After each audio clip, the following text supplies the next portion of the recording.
The story of the prodigal son is one of the most well-known parables in all of the Bible, and rightfully so. It's one of the great and moving stories from all of ancient literature. It's inspired painters and writers and led countless people into a new and deeper relationship with their Heavenly Father. It's worth your time too. The story goes, a man had two sons. The younger son told his father, "I want my share of your estate now before you die." So his father agreed to divide his wealth between his sons. Demanding his inheritance now was like wishing for his father's death. This son was far more than greedy.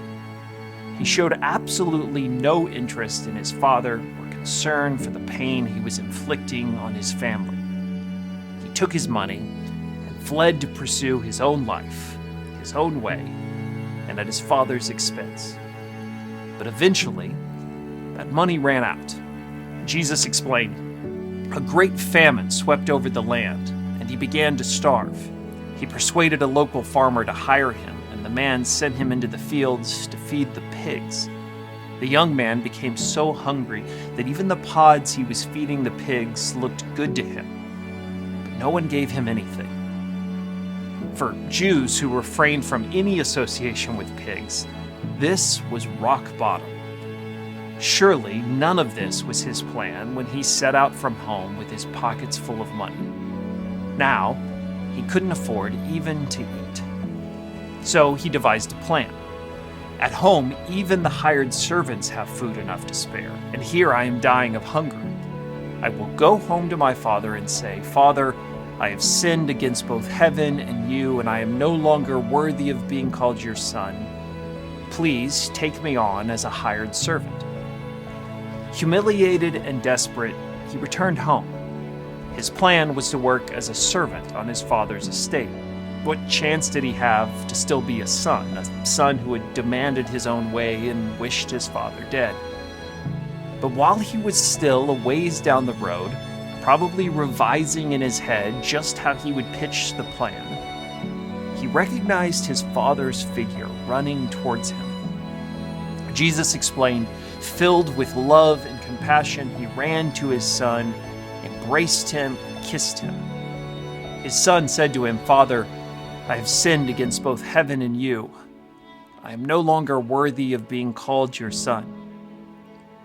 It's easy to think of God as an unapproachable judge, looking down with condemnation on our failures and sins. But that's not how Jesus described his Father. Jesus chose this story of a father desperately watching and waiting for his son to come wandering home, even empty-handed. Jesus was aware of how difficult it can be to understand that kind of grace and mercy, a benevolent heavenly Father. You see, the story is actually about two brothers, one prodigal and another older brother who had stayed home and continued his work alongside his family. Jesus' parable didn't end with the prodigal coming home. It ended with this older brother returning from his day's work, frustrated at his reckless brother's welcoming. Frustrated and indignant, the brother refused to participate in this careless display of the father's grace.